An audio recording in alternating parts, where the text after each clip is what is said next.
কৃতজ্ঞতা সর্বাবস্থায় করতে হবে কার? জোরে আওয়াজ দিয়ে বলুন কার? সকলে মিলে জবান সে ডাক দিন আল্লাহ। প্রাণ খুলে মৌলা পাকের নাম ভালোবাসা নিয়ে বলেন আল্লাহ। আল্লাহ তাআলা দিন এবং রাতের ভিতরে মুমিন বান্দাদের জন্য উপদেশ রেখেছেন। এই উপদেশ সম্পর্কে ইমাম গাজ্জালী রহমতুল্লাহি আলাইহি বলেন, এক ভাই জঙ্গলের ভিতরে গিয়েছে।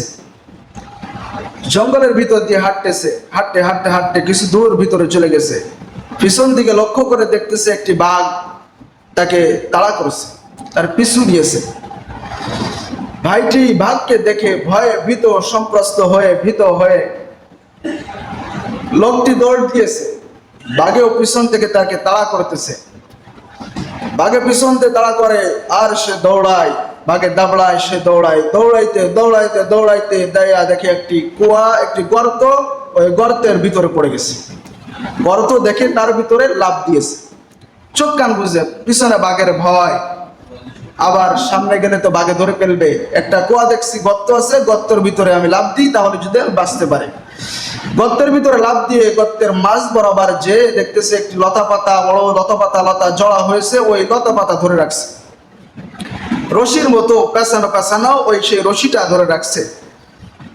এখন বাঘ উপর দিয়ে তাকে লক্ষ্য করে তার দিকে চেয়ে আছে, তুমি কখন উঠবা আর আমি তোমাকে আহার হিসেবে তোমাকে খাইবো। আমি তাকায় আছি, আমি তোমার দিকে আমার গাল হা করে তোমাকে খাওয়ার জন্য আমি বসে আছি। আল্লাহর বান্দা আল্লামা ইমাম গাজ্জালী রাহমাতুল্লাহি আলাইহি সুন্দরভাবে এই ব্যাখ্যাটা তিনি করেছেন।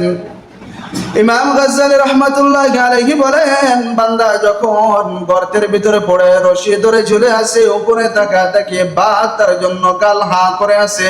আবার নিচে যখন সে লক্ষ্য করে দেখে নিচে বিশাল আকৃতির একটা সাপ তার দিকে লক্ষ্য করে হা করে চেয়ে আছে।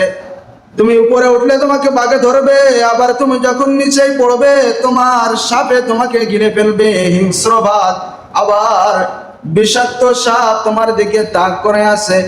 ইতিমধ্যে কোথা থেকে দুইটা ইঁদুর চলে আসছে। ইঁদুর এসে ওই যে রশিতে ঝুলেছিল, ওই রশির এক মাথায় কুটকুট কুটকুট করে কামড়ানো আরম্ভ করেছে, মানে রশি কেটে দেওয়ার জন্য আরম্ভ করেছে। রশি কাটবার চাই দুইটা ইঁদুর, একটা হলো কালো আর একটা হলো ধলা সাদা ইঁদুর। রশি কাটতে চায়, রশি কাটতেছে, উপরে বাঘ নিচে সাপ। আবার একটুখানি পরে লক্ষ্য করে দেখে ওর সাইডে একটা মৌচাক রয়েছে। মৌচাকে মধুগুলা টস টস করতেছে, কি সুন্দর মধু। ওই আল্লাহর বান্দা, উপরে বাঘ নিচে সাপ, আর যে দড়ি ধরে আছে ইঁদুর রশি কাটতেছে, সবকিছু ভুলে গিয়ে ওই রশি কাটা ভুলে গিয়ে বান্দা ওই যে মৌচাক থেকে মধু নিয়ে গালের ভিতরে লাগাইছে আর করতেছে। যে গালে দিয়েছে মধুর এত স্বাদ, সে পেয়েছে মধুর স্বাদের কথা ভুলে গিয়ে মধুর স্বাদে ওই সবকিছু ভয়ানক দৃশ্যের কথা ভুলে গিয়ে মধু দিয়ে ব্যস্ত রয়েছে।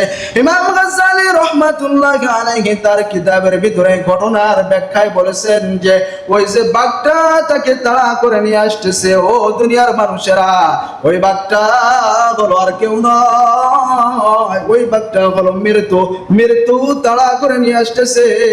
আর যে সাপটা হা করে আছে, ওই সাপটা আর কিছু নয়, ওই সাপটা হলো কবর হা করে রয়েছে, কখন সময় হবে আর তুমি পড়বা। আর যে কুটকুট করে রশিগুলো কাটতেছে সাদা ইঁদুরটা হলো দিন, আর যে কুটকুট করে রশিটা কাটে কালা ইঁদুর, ওই কালা ইঁদুরটা হলো রাত। রাত যায় দিন যায় রাত আসে। এইভাবে করে কুটকুট করে দড়িটা যখন কাটা হয়ে যাবে, ওই বান্দা সাপের মুখে পড়ে যাবে। মানব জীবনে তার হায়াত, দিন চলে যায় রাত চলে যায়, এভাবে করে দিন চলে যাবে রাত চলে যাবে। তার হায়াতের বন্ধন যখন শেষ হয়ে যাবে, তখন বান্দা পড়ে যাবে পড়ে যাবে, কবরের ভিতরে পড়ে যাবে। এই জন্য ইমাম গাজ্জালী রাহমাতুল্লাহ আলাইহি বলেন, ও দুনিয়ার মানুষেরা, তোমার পিছনে বাঘ তোমার দাবড়ায়, তোমার জন্য বিষাক্ত সাপ অপেক্ষা করে। আর দিন রাতের ভিতরে কি শিক্ষা? দিন যায় রাত আসে, এটা শিক্ষা হলো তোমার জীবনের হায়াতটা কিন্তু ফুরায়া যাইতেছে। আল্লাহু আকবার, জোরে বলেন না আল্লাহু আকবার। তাহলে আল্লাহ তাআলার কালাম তাই বলে সূরা ফুরকানের 62 নম্বর আয়াত, হুয়াল্লাযী জাআলাল লাইলা ওয়ান নাহারা খিলফাতান লিমান আরাদা আন ইয়াযাক্কারা আও আরাদা শুকুরা। বান্দা, তোমাদের জন্য দিন রাতকে আমি অনুগামী করে দিয়েছি, যাতে তোমরা এই দিন রাত থেকে উপদেশ গ্রহণ করতে পারো আর আমার শুকর আদায় করতে পারো।